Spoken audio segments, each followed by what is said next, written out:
ஒட்டுமொத்த ப்ரொடியூசரை எது தப்பு பண்ண மாதிரி ஜென்ரலாக பேசிட்டு போயிட்டார். தம்பி, உங்களுக்கு துரோகம் பண்ணவன் தப்பு, அது எப்படி துரோகம்லாம் தெரியாது. இது ஒரு ப்ரொடியூசர் நடத்துகிற விழா. அவர் என்ன கஷ்டப்பட்டாருன்னு நீங்கள் அவரை பார்த்த கேட்டால் தான் தெரியும். ஒட்டுமொத்தமாக பேசிட்டு ப்ரொடியூசர் கவுன்சில் தலையிடலை. நீங்கள் கவுன்சிலில் போய் கம்ப்ளைண்ட் பண்ணிங்களா? கோச்சிக்காதீங்க, ஒரு அண்ணனாக கேட்குறேன். எத்தனை மெம்பர் இருக்காங்க? 2000 மெம்பர் இருக்காங்க. எவ்வளோ பிரச்சனை, படம் எடுக்கிறோம் 200 பேர் எடுக்கிறான், எத்தனை பிரச்சனை வரும். அப்போ ப்ரொடியூசர் கவுன்சிலில் வந்து கேட்கும். நாம் இப்போ நடிகர் சங்கம், நீங்கள் நடிகர்னா நடிகர் சங்கம் போகணும். இப்போ பாருங்கள், நீங்கள் இந்த தம்பி நம்ம நல்லா பேசுனீங்க, பட்டு திருட்டு விசிறியை பற்றி லைக்கா பற்றி பேசுனீங்களே, பர்மா பசாரில் போய் கலவரத்தை பண்ணி அடித்து நொறுக்கி 5 நாள் ஜெயிலில் இருந்த கே ராஜனை அவன் ஆதிச்சானா? ஒரு தாதரிச்சானா? செய்யவே மாட்டான். நீ தலையிட்டினா என்ன பண்ணுவாங்க பின்னால? அவர் எதுக்கு அங்கே போகிறாரு? நானா போனேன்? உலக நாயகன் எனக்கு ஃபோன் போட்டு அவர் போய் கலவரம் பண்ணி அங்கே வெட்டு குத்தாயி அவர் ஓடி போய் செக்ரட்டரியேட்டுக்கிட்ட இருந்து எனக்கு ஃபோன் பண்ணுறார். திருப்பி ஓடும்போது பர்மா பசாரில் என்னை வந்து வெட்டிட்டாங்க, கலவரம் ஆயிடுச்சு, நீங்கள் பாப்பா. அப்போ நான் தமிழ் திரைப்பட பாதுகாப்பு கழகம்னு ஆரம்பித்து திருட்டு விசிடி தயாரிக்கிறவன் விற்கிறவன் கடையெல்லாம் அடிச்சுக்கிட்டு இருக்கேன், ரவுடிசம் பண்ணேன். போலீஸ் என்னை எச்சரித்தது, கவலைப்படலை, என் சினிமாவை அழிச்சிக்கிட்டு இருக்கீங்க, அவனை அடக்க குண்டர் சட்டத்தில் போடுன்னு போராடி 5 நாள் ஜெயிலுக்கு போன சினிமாக்கார யாருன்னா இருக்கானா? அது மட்டும் இல்லை, 9 படம் எடுத்து 3 கோடி லாஸ் ஆனேன். அதில் டபுள்ஸ்னு ஒரு படம், பிரபுதேவா மீனா, இந்த என் தம்பி தேவாவின் மகன் ஸ்ரீகாந்த் எங்கள் செல்ல பிள்ளை, அவனை மியூசிக் டைரக்டராக போட்டேன். ஃபர்ஸ்ட் பிக்சர் நான் தான் போட்டேன். அடுத்து நினைக்காத நாளில் பார்த்திபன் தேவனே, என் தம்பி தேவா தேனிசை தென்றல், அவர் இசை. இப்படிலாம் எடுத்து அது 2 படமே எனக்கு லாஸ். சின்ன படம் எடுத்து சின்ன லாஸ், பெரிய படம் எடுத்து பெரிய லாஸ். நானும் இந்த சினிமாவுக்காக உழைச்சிக்கிட்டு இருக்கேன். அதை விட்டுட்டு எல்லாரும் நல்லா இருக்கணும், படம் எடுக்கிறோம் முதல்ல நல்லா இருக்கணும். படம் எடுக்கிறவன் நல்லா இருந்தால் சினிமா உலகமே நல்லா இருக்கும். கலைஞர்கள், வேலையாள், தொழிலாளி எல்லாரும். இதை என் பேரரசு பேருரையாற்றினார், எல்லா சப்ஜெக்டும் தொட்டுட்டார். நம்ம பேசுறதுக்கு ஒன்றும் இல்லை, அவர் சொன்னதெல்லாம் உண்மை. ஆனால் இப்போ 5 யூடியூப்பில் நான் பேட்டி கொடுத்துருக்கேன். 5 நாளாக என்கிட்ட வந்துக்கிட்டே இருக்காங்க. எதுவாக இருந்தாலும் ஸ்ட்ரைக் என்பது கூடாது, பேசி தீர்க்க வேண்டும்.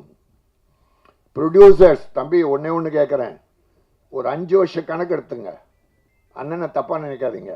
வேதனை, எல்லா ப்ரொடியூசர் வேதனையும் என் மனசில் இருக்குது. ஏன்னா ப்ரொடியூசருக்காக நான் வாழ்ந்துக்கிட்டு இருக்கேன்.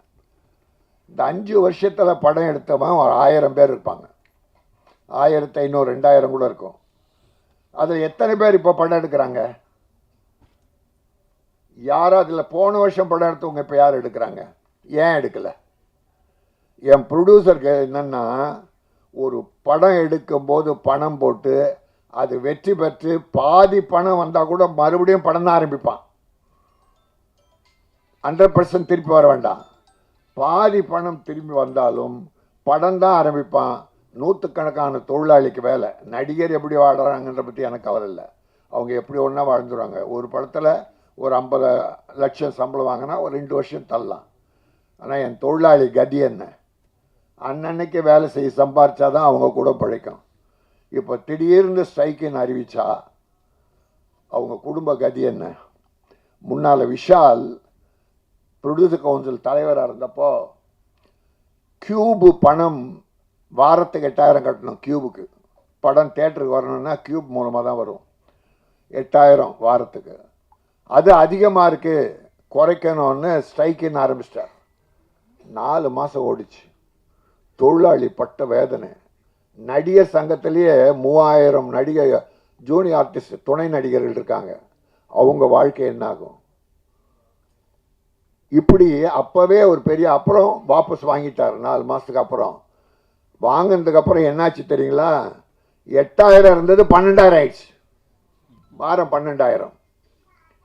என்ன பிரயோஜனம்? ஸ்ட்ரைக் பண்ணி இந்த ஏழை தொழிலாளி கஷ்டப்பட்டான்னு. அதுதான் அந்த அனுபவத்தில் நான் இப்போ 5 நாளாக சொல்லிகிட்டு இருக்கேன்.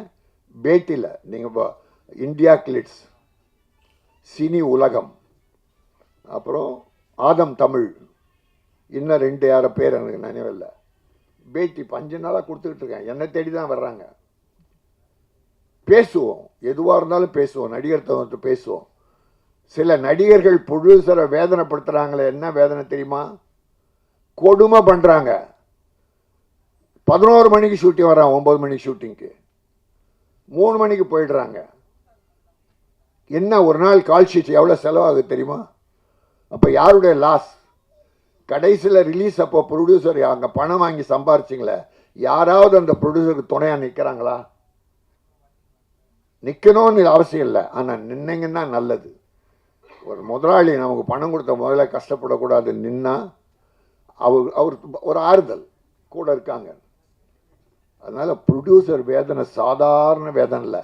80% ப்ரொடியூசர் காணாமல் போய்விட்டார்கள். வீடு, சொத்து, சுகம் எல்லாம் இழந்துட்டாங்க. இது வரலாறு. நீங்கள் எடுத்து பாருங்க, கணக்கு பாருங்க. இன்னைக்கு நான் இவ்வளோ பேசுகிறேன், இவ்வளோ போராடினேன், ஜெயிலுக்கு போனேன், ப்ரொடியூசர் பற்றி பேசிக்கிட்டு இருக்கேன். ஒவ்வொரு ஆடியோ ஃபங்க்ஷனை கூப்பிட்றது அதுக்காக தான் கூப்பிட்றாங்க. ஒரு 32 சின்ன ப்ரொடியூசருக்கு நான் பணம் கொடுத்துருக்கேன். 32 சின்ன ப்ரொடியூசருக்கு படம் எடுக்க பணம் கொடுத்துருக்கேன்.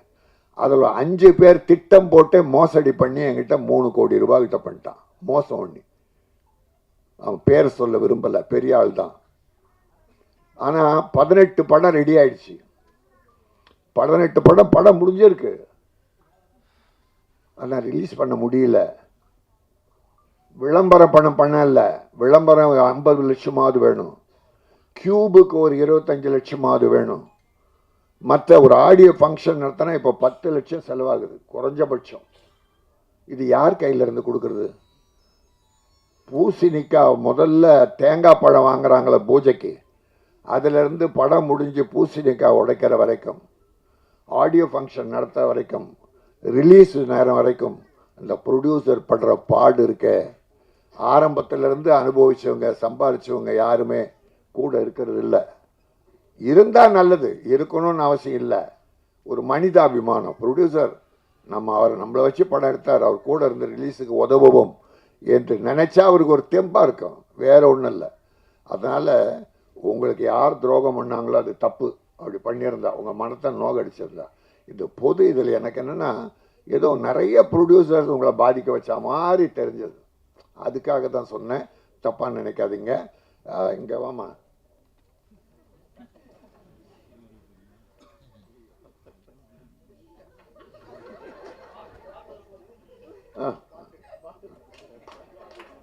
பஞ்சாபி பலகாரம் பார்த்தாலே பசியாரும். இல்லை எடுக்குது, இப்போ பசி எடுக்குது தம்பி. செய்யாத சேதாரம். நான் தானே அதுக்கு ஆதாரம். இந்த குசுப பிடிச்ச சிநேகர் காம்பரு தம்பி, சத்தியமா வரிகள் பிரமாதம். 3 பாட்டு. என் தம்பி தேவா இருந்தாலே அதில் ஒரு முத்திரை, அதுக்குன்னு ஒரு பேர் இருக்கும். சின்ன ப்ரொடியூசருக்கு அவர் ஹெல்ப் பண்ணுவார் பாருங்க, அப்படி பண்ணுவார். அதுதாங்க மனிதாபிமானம். ஒரு ப்ரொடியூசர் வந்து பணத்தை எடுத்துகிட்டு வந்து உங்ககிட்ட வந்துட்டா அவன் பாவப்பட்டவன் இல்லை, அவ்வளோ வேதனை அனுபவிக்கணும். கடவுள் என்ன, நீ பாவப்பட்டவன், உன் பணத்தை எடுத்து எல்லாரும் கூடுனவன். என்ன ஆசையில் படம் எடுத்தார் ராமலிங்கம்? ராமலிங்கம் என்ன அனுபவிச்சிட்டார் இதில்? தம்பி சிவம் அற்புதமாக அவருக்கு ஒத்துழைச்சி பிரமாதம் பண்ணி, ட்ரெய்லர் பிரமாதம். தம்பி இதில் வெற்றி தெரியுது. தம்பி சிவம் வெற்றி தெரியுது, ஒரு குறையே இல்லை.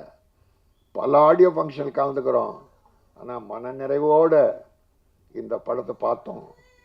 அந்த பஞ்சாபி பலகாரம் தான் கொஞ்சம் பசி எடுக்க வச்சிருச்சே தவிர மற்ற வகையில் எல்லாமே எனக்கு நல்லா இருந்தது. ராதிகா என் வீட்டு புள்ள அது. அப்புறம் தம்பி 2 பேரும் அந்த டான்ஸ் அழகாக பண்ணிருக்காங்க. அந்த ஃபர்ஸ்ட் நைட் சீன் கூட இந்த ஓவர கவர்ச்சி என்பதில்லை, விரசம் இல்லாமல். எனக்கு விரசம் இருக்கக்கூடாது. நம்ம தாய்மார்கள்லாம் தங்கச்சி அக்கா எல்லாம் சந்தோஷமாக பார்க்கணும். ஐயோ பாவி பாவி படமாக எடுக்கிறான்னு சொல்லக்கூடாது.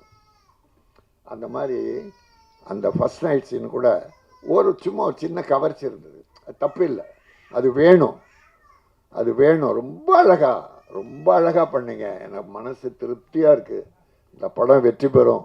இந்த படம் வெற்றி பெற்று என் ராமலிங்கம் அடுத்து படம் ஆரம்பித்து இந்த தம்பிகளுக்கெல்லாம் வேஷம் கொடுக்கணும், கலைஞர்களை காப்பாற்றணும். இந்த கலைஞர்களே நீங்களும் ப்ரொடியூசரை காப்பாற்றுங்க. எல்லாத்தையும் அனுபவிச்சுட்டு கைவிட்டுட்டு நடுத்தெருவில் விட்டுட்டு போயிடாதீங்க. ஆயிரக்கணக்கான ப்ரொடியூசர் அனாதையாக அலைகிறார்கள். எல்லாத்தையும் இழந்து சுகம் துக்கம் குடும்பம் எல்லாத்தையும் இழந்து அலைகிற வரலாறு என்னிடத்தில் இருக்கிறது. அதனால் இப்போ இருக்கிற சினிமா ஸ்ட்ரைக், தொழிலாளர்களை பட்டினி போடாதீர்கள்.